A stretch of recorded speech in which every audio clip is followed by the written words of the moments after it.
ઉન્નતિ ઓનલાઈન એજ્યુકેશનમાં હું તમારું સ્વાગત કરું છું।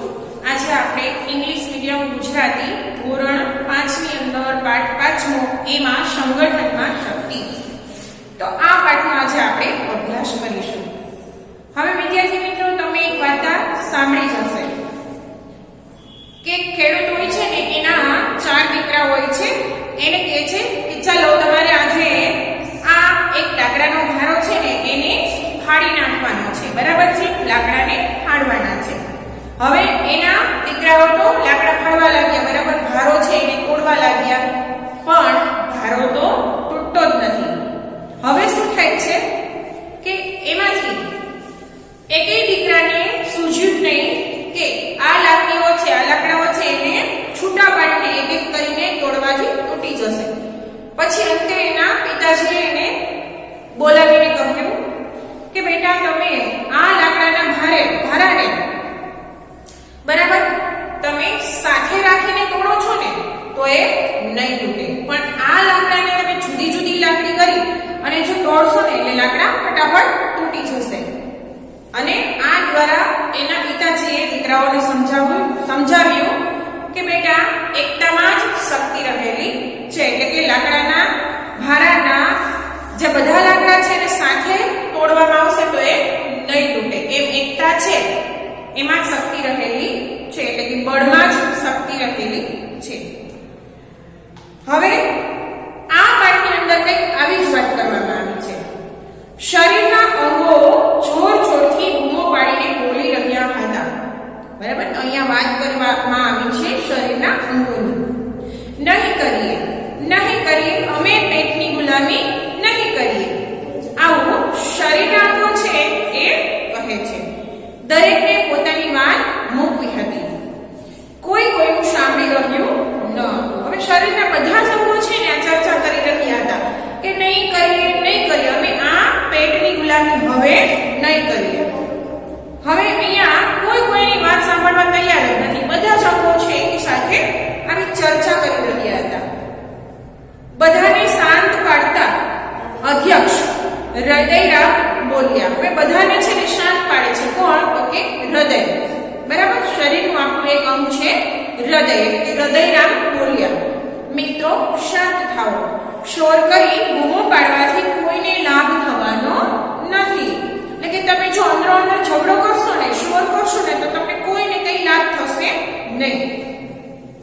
જે મિત્રોને ફરિયાદ હોય તેઓ મહેરબાની કરીને મંચ પર આવીને વાત કરે, એટલે કે જે મિત્રોને ફરિયાદ છે ને એ અહીંયા મહેરબાની કરે, એટલે કે અહીંયા આગળ આવીને મંચ ઉપર આવીને વાત કરે।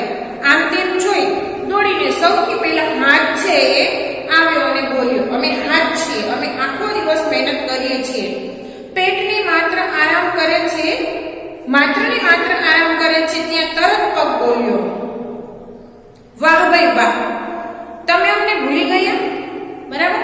હવે બધાને હૃદય છે એક એકને વાત કરવાનું કહે છે, ત્યારે હાથ છે સૌથી આગળ આવીને વાત કરે છે કે પેટ છે એ માત્ર ને માત્ર આરામ જ કરતું હોય છે, બરાબર છે? અમે આખો દિવસ કામ કરીએ છીએ। ત્યાં વચ્ચે કોણ આવે છે? કે પગ આવે છે। પગ શું કહે છે? તો કે વાહ ભાઈ વાહ, તમે અમને ભૂલી ગયા, અમે તમને એક જગ્યાએથી બીજી જગ્યાએ લઈ જઈએ છીએ। હાથ અને પગનો જન્મનો સાથ છે। શું કહે છે પગ?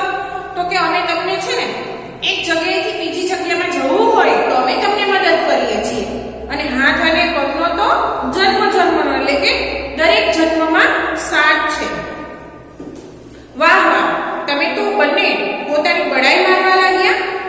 હું તમને રસ્તો બતાવું નહીં તો તમે ઠોકર ખાઈને ગમે ત્યાં પડો અને તમારા હાડકાં ભૂક્કા બોલી જાય, આંખો બોલી। શું કહે છે? હાથ અને પગ છે ને એ ચર્ચા કરે છે, એ દરમિયાન વચ્ચે આંખ આવીને બોલે છે। શું કહે છે કે તમે તો પોતાની ખુશામત કરવા લાગ્યા, તમારી મોટાઈ કરવા લાગ્યા, બરાબર? બડાઈ એટલે મોટાઈ। શું કહે છે કે તમારી બડાઈ કરવા લાગ્યા, ખુશામત કરો છો, પોતાના જ વખાણ કરો છો। હું તમને રસ્તો ન બતાવું ને તો તમે લોકો ગમે ત્યાં ઠોકર ખાઈને પડી જાઓ, તમને ગમે ત્યારે ઠેબુ આવે અને તમારા હાડકા છે એનો ચૂરો બોલી જાય, તમારા ભૂક્કા બોલી જાય। દાંત પોતાની 32 ની બોલ્યા, હી. અરે જો અમે ખાવાનું ચાવીને ન ખાઈએ તો પથ્થર જેવું તે ખાવાનું પેટમાં પડી રહે અને તમે બધા તેના ભારથી જ ભાગી પડો. મંચ પાસે દોડીને કાન આવ્યો અને બોલ્યો. હવે હૃદય આપના કહેવાથી હાથ, પગ અને પછી આંખ આવીને વાત કરે છે. એના પછી કાન આવે છે. શું કહે છે કે તમે પોતાની બત્રીસી બતાવતા બધા જ હી કરીને હસો છો. જો અમે ખાવાનું ચાવીને ન ખાઈએ તો પથ્થર જેવું તે ખાવાનું તમારા પેટમાં પડી રહે અને તમે બધા છે એના ભારથી ભાગી પડો. બરાબર, તમે જે ખોરાક લ્યો છો ને એને અમે દાંત છીએ એ ચાવીને પચાવીએ છીએ. જો અમે ન પચાવીએ ને તો તમે લોકો છે ને એના ભાર છે, એનું વજન છે એ ઉંચકી શકો નહીં. એટલે આવું છે ને એ કાન આવીને બોલે છે. કાનને બીજો શબ્દ કર્ણ પણ કહેવાય છે.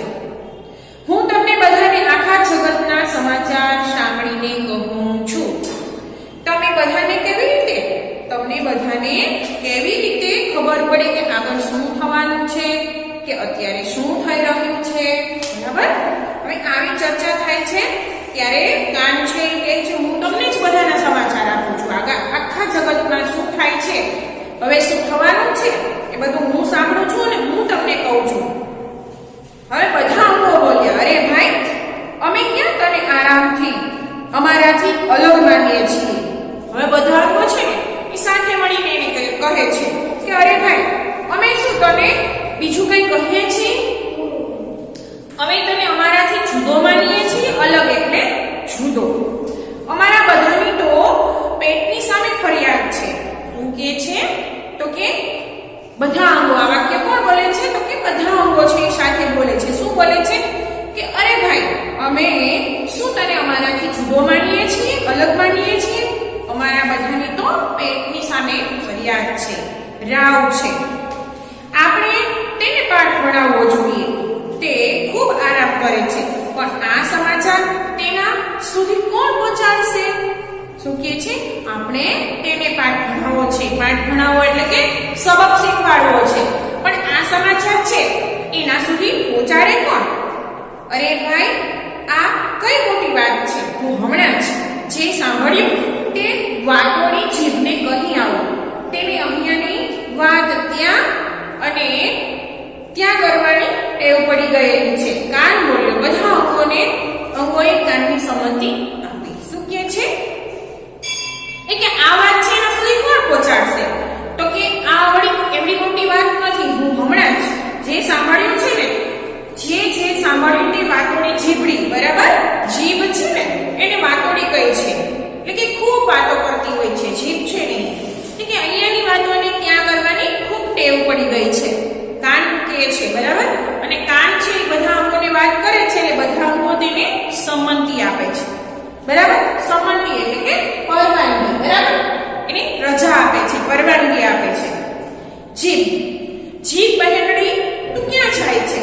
તું ક્યાં છે? આજે એક મજેદાર ખબર હું લાવ્યો છું. જીભ આતુરતાપૂર્વક બોલી. ક્યાં સમાચાર લાવ્યો છો? બરાબર, ત્યારે શું કહે છે કાનને તો કે જીભ બહેનડી હું તને એક મજેદાર એટલે ખૂબ મજાના સમાચાર આપીશ. ખબર એટલે સમાચાર. તો કે જીભ છે ને એ આતુરતાથી બોલે છે. શું સમાચાર લાવ્યો છો? એનો ખૂબ આગ્રહપૂર્વક કહેવા લાગી. શું સમાચાર છે? તારા મોટા ભાઈ પેટને જઈને કહી દે કે બધા અંગો તેની વિરુદ્ધ યોજના રચી રહ્યા છે. શું કહે છે કે તારો મોટો ભાઈ છે ને, જીભનો મોટો ભાઈ કોણ તો કે પેટ. બરાબર, તારો જે મોટો ભાઈ છે ને એને કહી દે. શું તો કે એના માટે હું સમાચાર લાવ્યો છું. શું કહે છે કે તેને જોઈને પેટ બોલ્યું, બહેનડી તું કેમ ચિંતિત દેખાય છે? હા, તારા મોટા ભાઈ પેટને જઈને કહી દે કે બધા અંગો તેની વિરુદ્ધમાં યોજના રચી રહ્યા છે. એટલે કે તારો મોટો ભાઈ પેટ છે ને એની વિરુદ્ધમાં યોજના. બરાબર, એટલે કે આઈડિયા બનાવી રહ્યા છે. શું આયોજન બનાવી રહ્યા છે? શું તો કે દોડીને મોટા ભાઈ પાસે ગઈ અને જઈને પેટ બોલ્યું, બહેનડી તું છે કે તને આટલી બધી ચિંતા શેની છે, તું કેમ ચિંતિત દેખાય છે? ત્યારે ભાઈ શું કહું, બધા અંગો તમારા વિરુદ્ધ યોજના રચી રહ્યા છે અને કહે છે કે અમે પેટની ગુલામી નહીં કરીએ. પેટરામ તો અમારા પર હુકમ કરે છે. ધીરજથી પેટ બોલ્યું. હું એક જ અંગ એવું છું કે જ્યારે બધા આરામ કરે ત્યારે પણ થાક્યા વગર કામ કરું છું. જા તું બહેનડી ચિંતા ન કર, હું બધાને જોઈ લઈશ. શું કહે છે? હવે જીભ છે પેટને શું કહે છે કે પેટરામ તો અમારા પર હુકમ કરે છે. આવું બધા અંગો છે ને એ કહે છે. એટલે ધીરજ રાખી અને પેટ છે ને જવાબ આપે છે. શું કે હું એક જ એવું અંગ છું કે જ્યારે બધા લોકો આરામ કરે છે, બધા અંગો આરામ કરે છે ને ત્યારે હું જરા પણ થાક્યા વગર કામ કરું છું. જા બહેનડી એટલે કે જા બહેન તું ચિંતા ન કર, હું બધાને જોઈ લઈશ. જીભ બધા અંગોને પેટનો સંદેશો પહોંચાડે છે. હવે શું થાય છે તો કે જીભ છે ને બધા અંગોને પેટનો સંદેશો પહોંચાડે છે અને રાતના સમયે પેટે બધાને બૂમો પાડીને કહ્યું, શું આજે ખાવાનું નથી મળવાનું? ત્યારે બધા અંગો એકી સાથે બોલ્યા, અમે બધા બીમાર છીએ. બની શકે તો તમે ખાવાનું બનાવી લો અને અમને જમાડો. શાંતિથી પેટ બોલ્યું. શું છે તો કે રાતનો સમય થયો છતાં પણ કોઈએ કંઈ ખાવાનું આપ્યું નહીં પેટને. એટલે પેટ તો બૂમો પાડવા લાગ્યું અને કહે છે કે શું આજે ખાવાનું નથી મળવાનું? ત્યારે બધા લોકો છે ને એક જ સાથે એને જવાબ આપે છે કે અમે બધા બીમાર છીએ, તો બની શકે ને તો તમે ખાવાનું બનાવી લો અને અમને જમાડો. શાંતિથી પેટ અને આવો જવાબ આપે છે. તો તમે બધા બીમાર તો હું પણ બીમાર છું. હું પણ આરામ કરીશ. 2 દિવસ પછી દરેક અંગોને અશક્તિ લાગવા લાગી. શું થયું તો કે જો તમે બધા બીમાર હોવ ને તો હું પણ બીમાર છું. આવો જવાબ પેટ એને આપે છે. તો હવે હું પણ આરામ કરીશ. 1 દિવસ થયો, બીજો દિવસ થયો, પછી તો બધા અંગોને અશક્તિ લાગવા લાગી. બરાબર, કોઈ અંગોમાં કઈ બળ લાગ્યું નહીં. જરાય બળ જ નથી કોઈ અંગોમાં, કારણ કે એમને ખોરાક મળ્યો નહીં. હવે બધાને લાગવા લાગ્યું કે હવે શક્તિ વગર નહીં ચાલે. બરાબર, હવે બધા અંગો છે ને એમને લાગવા લાગ્યું કે હવે તો આપણને જો શક્તિ નહીં મળે ને તો નહીં ચાલે. તે માટે પેટને ખોરાક આપવાનું બધા અંગોએ નક્કી કર્યું. બધા સાથે મળીને પેટ પાસે બહેનડી જીભને લઈને ગયા. બરાબર, હવે બધાને અશક્તિ આવી ગઈ છે. એ બધા અંગો છે એ સાથે મળી અને પેટને ખોરાક આપવા માટે નક્કી કર્યું અને આપવા ગયા અને સાથે જીભ બહેનડીને એટલે કે બેનને પણ લઈ ગયા. બધા અંગો સાથે મળીને બોલ્યા, પેટભાઈ અમારા બધાની ભૂલ થઈ ગઈ, અમને માફ કરો. શું કહે છે? બધા અંગો છે ને એ પેટ પાસે જઈને માફી માંગે છે.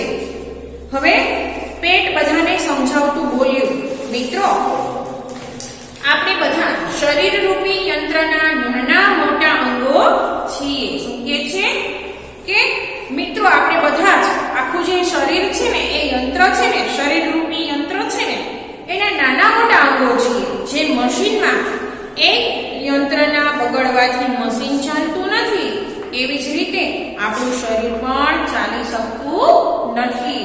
શું છે તો કે પેટ છે એ બધા અંગોને સમજાવે છે. શું કહે છે કે જેમ છે ને મશીનમાં એક સ્પેસ પાર્ટ નથી હોતો ને તો મશીન છે ખરાબ થઈ જાય અને ચાલતું બંધ થઈ જાય છે ને, એવી રીતે આપણું શરીર છે ને એ પણ ચાલતું બંધ થઈ જાય છે. જો એને ખોરાક ન મળે તો બધા સાથે મળીને નહીં તો. એટલે ધ્યાનથી સમજો, ભોજન આ મશીન રૂપી અંગનું પેટ્રોલ છે. શું કહે છે? એણે શરીરને મશીન કહ્યું છે. તો હવે મશીનમાં પેટ્રોલ તો જોશે જ, એટલે એ પેટ્રોલનું મશીનનું પેટ્રોલ શું છે તો કે ખોરાક છે, એટલે કે ભોજન છે. આને વ્યવસ્થિત રીતે ચલાવવા હવેથી આપણે મજબૂત બનીશું. શું કહે છે કે આ જે મશીન રૂપી શરીર છે ને એને વ્યવસ્થિત રીતે ચલાવવું હશે ને તો આપણે મજબૂત બનીશું. આપણે હળી મળીને સહકારથી કામ કરવું જોઈએ.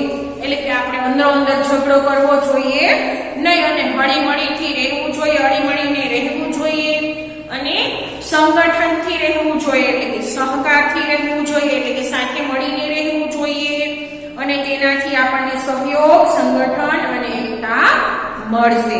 એટલે કે જો આપણે સહકારથી રહેશું, જો આપણે સાથે મળીને રહેશું તો તેનાથી આપણને સહયોગ મળશે અને એકતા પણ મળશે. અને જો એકતા હશે તો બળ પણ મળશે. એટલે કે આમ બાળ મિત્રો આપણે પણ હળી મળીને કામ કરવું જોઈએ. આપણને આ પાઠમાંથી આ શીખ મળે છે. Thank you.